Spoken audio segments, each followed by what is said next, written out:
आज हम आपके लिए केमिस्ट्री के कुछ मोस्ट इम्पोर्टेंट क्वेश्चन लाए हैं। ये 2025 के लिए बेहतर है और ये क्वेश्चन जो हमने पेपर मेरे पास रखे हैं 2023 का है, 24 का है, 22 का है।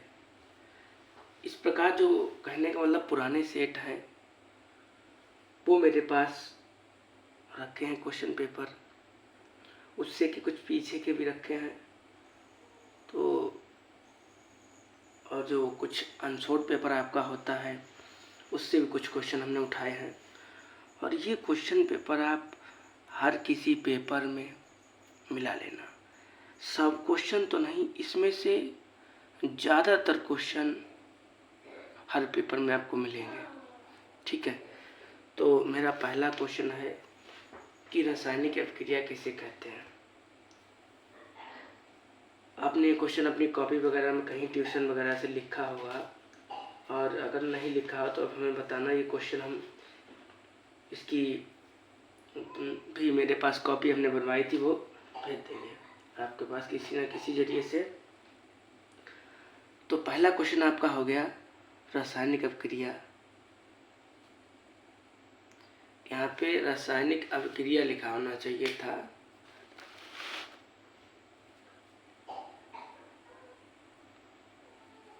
ये वाला शब्द जरा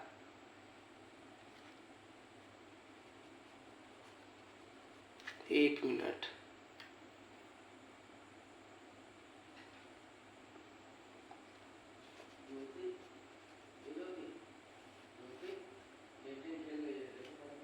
ठीक है।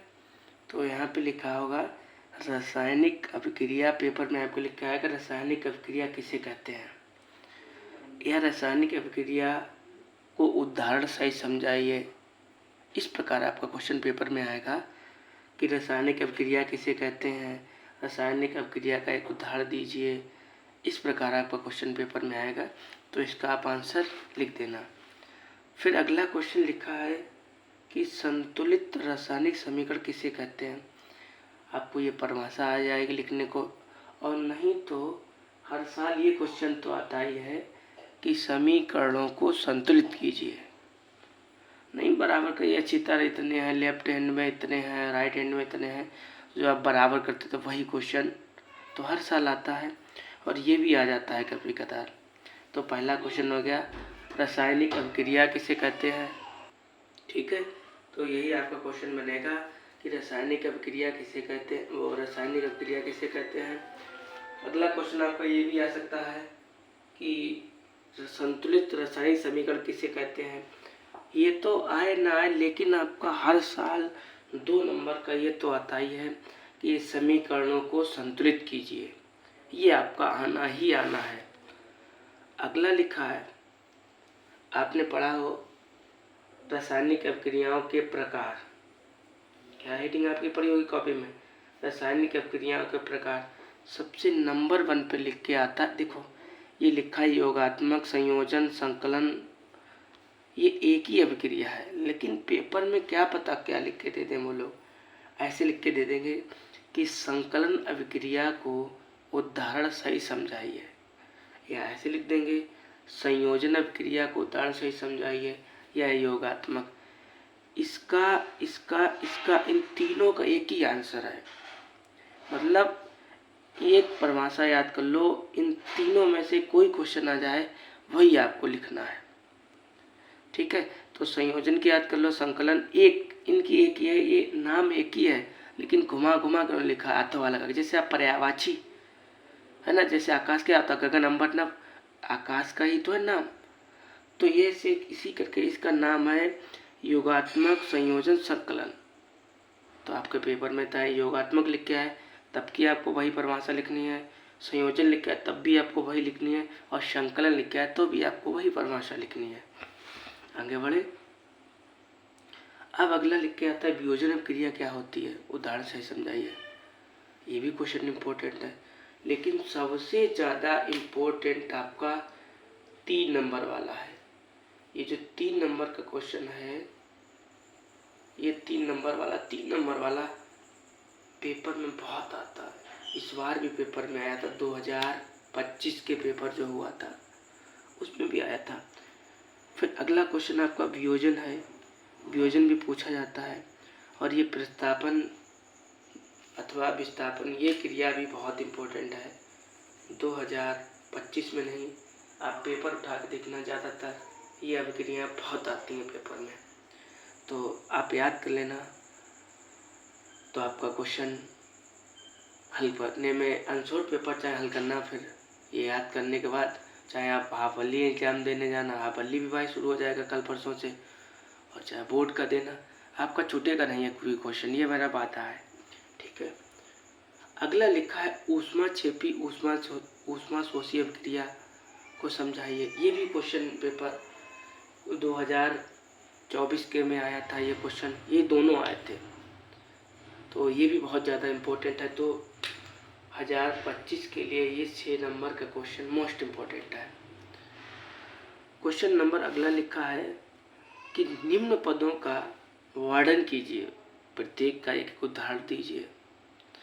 क्या है वो क्वेश्चन? आपका हाफ अर्ली में ये क्वेश्चन या ये क्वेश्चन, इन दोनों में से एक क्वेश्चन अवश्य आएगा। संक्षारण क्या होता है, विकृगंधिता क्या होता है या क्या होती है, उदाहरण बताइए। तो लोहे पर जंग लगना इसका एक उदाहरण है, और इसका एग्जाम्पल ये है, जो हम लोग ने क्रैक्स वगैरह खाते हैं, चिप्स वगैरह खाते हैं, तो उसमें जो गैस भरी होती है वो इसका एग्जाम्पल है। तो ये क्वेश्चन हाफ अर्ली के लिए वो मोस्ट इम्पोर्टेंट, उसके यूपी बोर्ड के लिए भी हाफ अर्ली में बहुत आता है, इन दोनों में से एक जरूर आएगा। फिर अगला क्वेश्चन, अब क्वेश्चन नंबर 1 है। क्यों 1 है? क्योंकि ये भाई दूसरे पार्ट के, पहले पार्ट के इतने ही क्वेश्चन इम्पोर्टेंट है वो हमने आपको बता दिए। अपनी कॉपी पे टिक लगा लेना, या जो आपने जहाँ वगैरह से आप याद कर रहे हो वहाँ से याद कर लेना। ठीक है, अगली परिभाषा अम्ल की परिभाषा लिखिए। ये ऐसे लिख के आएगा कि अम्ल किसे कहते हैं, किन्हीं 1-2 अम्लों के नाम बताइए, या फिर ऐसे लिख के आ सकता है कि अम्ल के गुण लिखिए और क्षार की परिभाषा लिखिए, क्षार के गुण लिखिए। ठीक है, ये भी क्वेश्चन ठीक है यूपी बोर्ड के लिए। अगला है निम्न पदों की परिभाषा दीजिएगा। जैसे हमने लिखा है सूचक, खनिज, अयस्क, लवण, इन दोनों में से ये क्वेश्चन 2 बहुत इम्पोर्टेंट है। खनिज बहुत इम्पोर्टेंट है, अयस्क बहुत इम्पोर्टेंट है, और ये क्वेश्चन 1, 2, 3, 4 में से आपके बोर्ड परीक्षा में 2 आ सकते हैं। मेरा मानना है कि 2 जरूर आएंगे इसमें से। अगला लिखा है कि साधारण नमक या सोडियम क्लोराइड, जिसे आप नमक बोलते हैं, वो आपको तैयार करना है पूरा। नाम, सामान्य नाम, सूत्र, अणुभार, बनाने की विधि, रासायनिक गुण और उसके उपयोग, ये सब आपको याद करना है। इनमें से भी एक क्वेश्चन आपका यूपी बोर्ड परीक्षा में हर साल आता है। या तो आपके क्वेश्चन में नमक आएगा, या व्यंजक चूर्ण आ जाएगा, या बेकिंग सोडा आ जाएगा। एक क्वेश्चन वो और पूछा जाता है, बता रहे, पन्ना पलटे रखा है अभी और लिखे हमने। तो आपके ये 4 क्वेश्चन है, 4 में से आपका एक ज़्यादातर पेपरों में आता है, और यकीन ना है तो आप पेपर उठा के देख लो। ठीक है, व्यंजक चूर्ण आ जाएगा पेपर में, या बेकिंग सोडा आ जाएगा, या धावन सोडा आ जाएगा। तो इतने क्वेश्चन बहुत ज़्यादा इम्पोर्टेंट है, आप इन्हें मिस नहीं करना।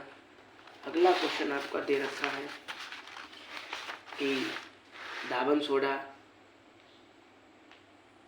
लिखिए। धावन सोडा के आपको गुण, जैसे मान लो ये बात और होती है कि जैसे मान लो धावन सोडा है, अलग अलग टाइम में पूछा जाएगा। जैसे वो यही पूछ लेंगे धावन सोडा का उपयोग बताइएगा, या प्लास्टर ऑफ पेरिस का उपयोग बताइएगा। ठीक है, कहने का मतलब ये हुआ, आप याद कर लो, कुछ भी पूछें, चाहे भौतिक गुण पूछें, चाहे रासायनिक पूछें, चाहे उपयोग पूछें, चाहे सूत्र पूछें, चाहे अणुभार पूछें, चाहे सामान्य नाम पूछें, कुछ भी पूछें, आप लिख देना। लेकिन ध्यान रखना, साधारण नमक, sodium chloride, Dhawan soda, baking soda, plaster of Paris, व्यंजक चूर्ण। ये 4 क्वेश्चन में से एक क्वेश्चन आपका बोर्ड परीक्षा में अवश्य आएगा। ठीक है, तो अब हम पार्ट 3 के आगे बात करते हैं कि 3 पार्ट के क्या हैं। ये क्वेश्चन धातु वाला बहुत इम्पोर्टेंट था। जब हम अपने टाइम पे पेपर दिए थे तो ये क्वेश्चन बहुत आता था। या तो ये क्वेश्चन आता था धातु और अधातु किसे कहते हैं, या फिर ये आता था कि धातु में अंतर लिखिए, डिफरेंस लिखिए। तो ये क्वेश्चन बहुत पहले आता था, तो आप एक बार पढ़ लेना। ठीक है, क्योंकि पुराने पेपर से भी हमने क्वेश्चन पेपर लिए हैं तो काफ़ी ज़्यादा बेहतर था ये क्वेश्चन। लेकिन आपका ये क्वेश्चन इम्पोर्टेंट है, ये क्वेश्चन मोस्ट इम्पोर्टेंट है, इस पर आप टिक लीजिएगा, ये ज़्यादातर पेपर में आता है। अगला क्वेश्चन लिखा है मिश्र, लिख के आएगा मिश्र धातु, ऐसे भी आ सकता है, आपको घुमाया गया है। अगला क्वेश्चन ये लिखे धातुओं के भौतिक गुण लिखिए, अधातुओं के भौतिक गुण लिखिए, धातु में अंतर क्या होता है। ये क्वेश्चन बहुत इंपॉर्टेंट था पहले के लिए, अब थोड़ा 1-2 सालों से नहीं आया, लेकिन क्वेश्चन ठीक है। अगला क्वेश्चन आपका लिखा है, ये क्वेश्चन मोस्ट इम्पोर्टेंट है, ये तो आना ही आना है। सकिता श्रेणी से आप क्या समझते हैं, और ये क्वेश्चन भी काफ़ी ज़्यादा इम्पोर्टेंट है। ये वाला उपधातु किसे कहते हैं, और इनमें से 1, 2, 5 लिखे हैं। 1, 2, 3, 4 हैं, 4 में से 2 जरूर आपके आएंगे। तो ये आप याद करना ना भूलें। और आपके लेसन 5 के बच्चे हैं, वो हम आपको इसमें लिखे हैं, हम आपको चलो बता दे रहे हैं, अपनी बात के लिए नहीं रख रहे हैं, एक ही वीडियो में पूरा केमिस्ट्री खत्म करेंगे।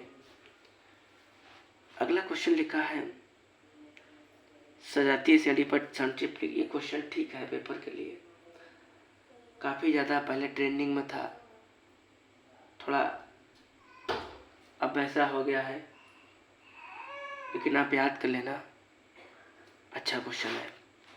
अगला क्वेश्चन लिखा है दहन अभिक्रिया को समझाइएगा, तो आपको दहन अभिक्रिया लिखनी पड़ेगी, इसका एग्जाम्पल आपको लिखना पड़ेगा, और ये दहन भी काफ़ी इम्पोर्टेंट है।